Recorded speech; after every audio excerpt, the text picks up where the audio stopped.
This is an Albion gearbox. It's a 3-speed forward and reverse. It's come off of Brott and the number's there.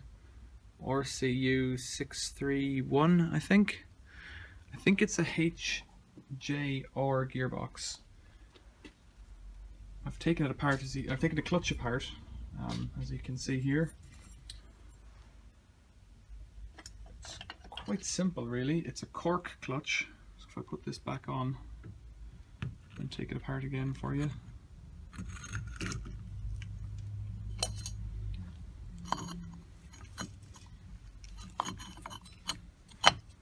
So that's what it looks like, and there's these little springs here that hold it on. So you've got a little spacer, a spring, a washer, and a screw, and they go on over these little pins here, little lugs. So the aluminium flywheel or the aluminium pulley wheel should be able to rotate independently of the inner plates, but it doesn't under finger pressure, and doesn't when it's on the machine either. So effectively the clutch isn't working.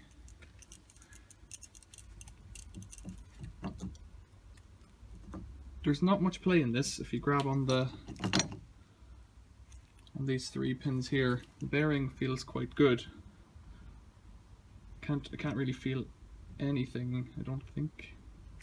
So I'm happy with that. And then here, this is the drive, and that's the driven, I think. So if I take it apart again, the procedure would be to take out the 3 screws, lift off this plate, and I've already given it a clean, so set it down there on my tidy workbench. And the next one is the whole of this clutch unit,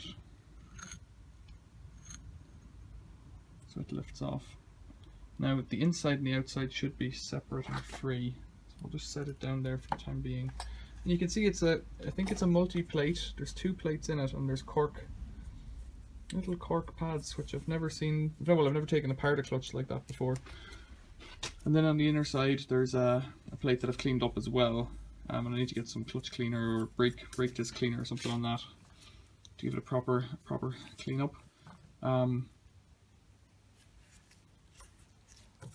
in here, this silver ring here, on it rides these ball bearings here. So the ball bearings, I guess, should be free to rotate with this clutch plate, but I'm going to have to take it apart because it seems to be some piece of it seems to be stuck, so I'm going to have to take it apart and all. So this is the outward facing side. That would go there, that plate, and the gearbox would be on the other side. So I'm trying to be very gentle because I can't really get another one of these not without a bit of heartache. So just use a couple of screwdrivers to lift up this plate. Now I was reading up on these, and I don't think, well, it says in the thing you need to send them back to the manufacturer. So the inner ring there, this ring here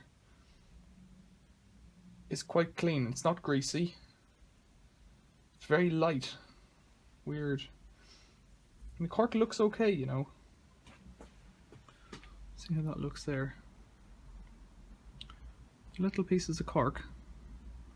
They're filthy, but and I don't want to poke it. I don't want to go at it.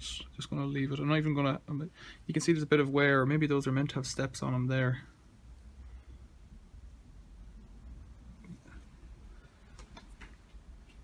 I don't really want to damage this at all, so I'll set that down there. Then inside here,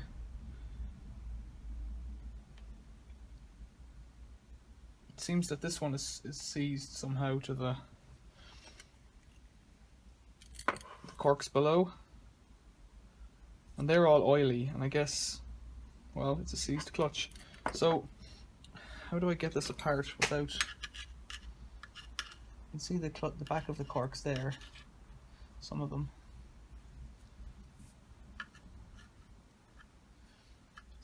A lot of dirt on it, which you'd expect from a lawnmower.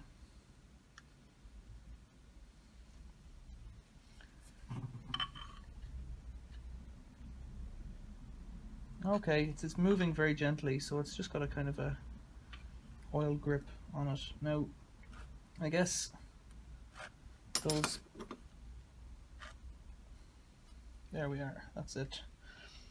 Just oil causing it to have a pressure on it. There's still loads left in those.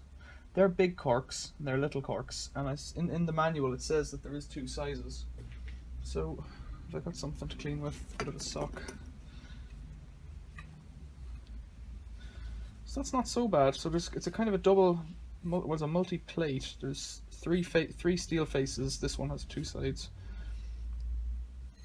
And it would have been clever if I remembered which way around that went. And then in here there's a little ring of balls that runs on the little ring of balls in here, if you can see that, runs on this track here. So I might offer that up now. Give it a little clean.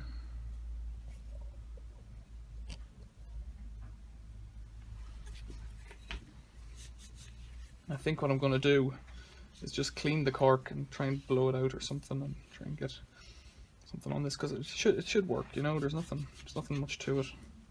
There's a lot of dirt coming off there already just with the dry cloth. This side of the clutch is on the chain side, and if there's any oil on the chain, I guess it gets flung up. That's it. It goes in here.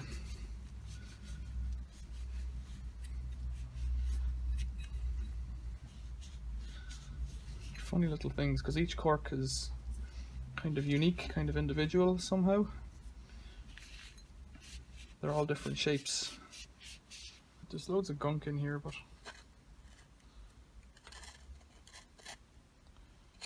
it's okay, I guess, if we get it out.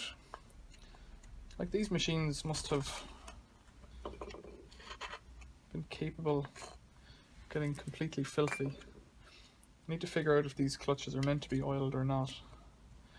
It seems strange that a clutch would be oiled when it's operating in open air, because there's no way to keep the oil in it. So like a normal wet clutch on a car, or that on like a Honda 70 motorbike,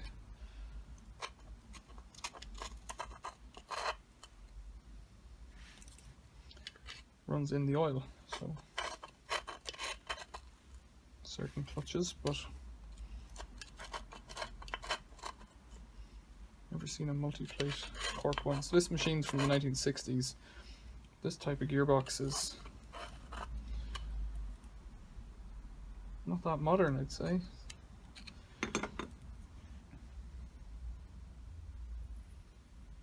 So this little ring is riveted.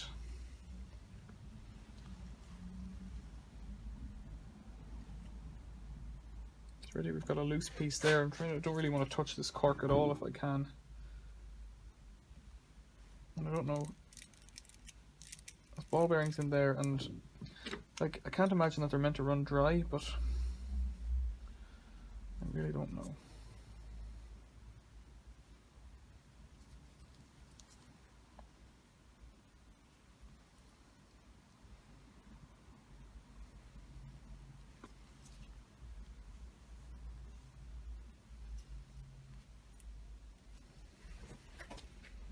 This is some of the dirt that's come out. I won't say I've done a great job of cleaning it, but will do more. I've wiped them all down. They were kind of oil impregnated corks, and you can see that some of them, the oil is already oozing out again. So like, they must be soaked with oil, but they're funny. Like, these are probably 3/8 of an inch thick. I wonder if I could get a caliper on that. So these corks,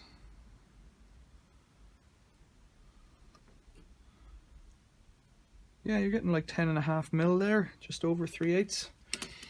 So the way it builds back up again, this rides here.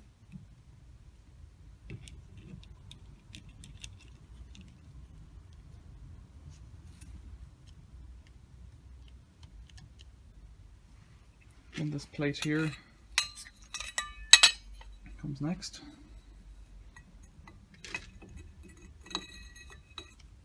So at this point I've already played with it. It does spin. Got some aluminium dust on that. Better give that a wipe.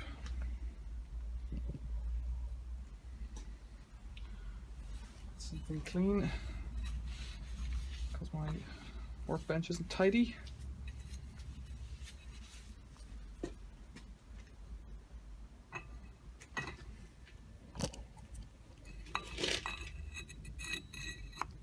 So then the next plate, which I've cleaned but not as much, is smaller corks.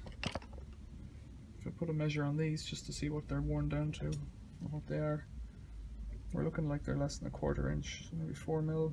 No, 5.5 mil. So that's yeah, under a 1/4 inch. And this has little teeth on the side, so they go across this silver plate, and that hangs them.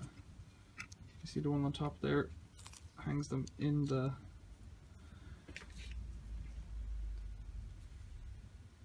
That's one just there under my thumb.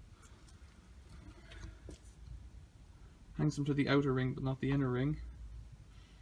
And the last one to go on is this plate here, which could use a proper clean up, but for now I just want to get the thing going, and then the plan is to take it all apart again over the winter. Maybe give it a nice paint job on that. So that's the outside one. And it goes on there. As it is, if I hold these pieces here, I should be able to spin the outside bit, and I am now, whereas I wasn't before, which is really encouraging. If I push it in just a little bit, it locks up quite well. So the springs that were on it were really, really tight. But I guess, and I suppose this is how the clutch works. If you push on this, there's normally a cable that squeezes these two together, and that rises this plate out, the pressure plate. That's this plate in here out. It moves by about 1/8 of an inch. I'm going to put these little screws back in for now, but I'm going to read up on it before I lock it up properly, because I don't want to wreck it. They were very, very tight, these springs. So I'll just put them on just finger tight, which is nothing near what they came off as.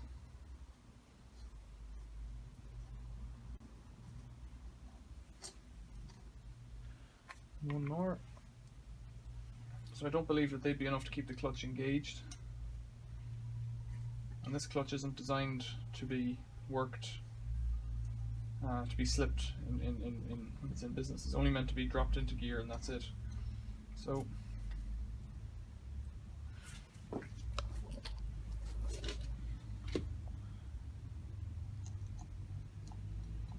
now already there's a lot more motion on that than there was, so I'll take up that spring tension, but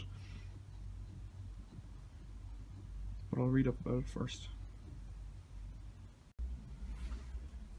So this is a 3-speed and reverse Albion gearbox off the Brott 20 mower. I'll put it there, it's in neutral. Typically the belt would rotate the pulley in this direction, so that's it in neutral. We'll keep it turning, drop it down 1 into reverse, and you can see that the cog goes the other way. Back up into neutral. Up 1 more into first. And there's a bit of a false neutral there while it goes into second. And then up 1 more into third.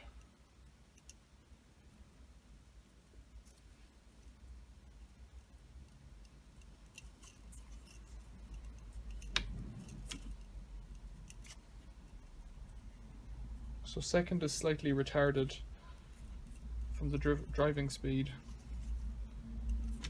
First is greatly retarded from the driving speed. And if I go back up again into third, third appears to be slightly advanced, or the same speed, 1:1.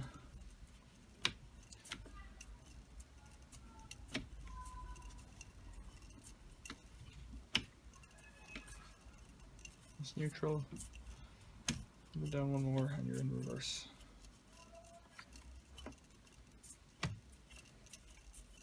And that's neutral again. And that's the clutch on this side, and you can see that if I hold clutch in, you can hear the ball bearings inside the clutch rotating. And here you can see these little squares here are cork clutch pads. That's the clutch off. Needs adjustment.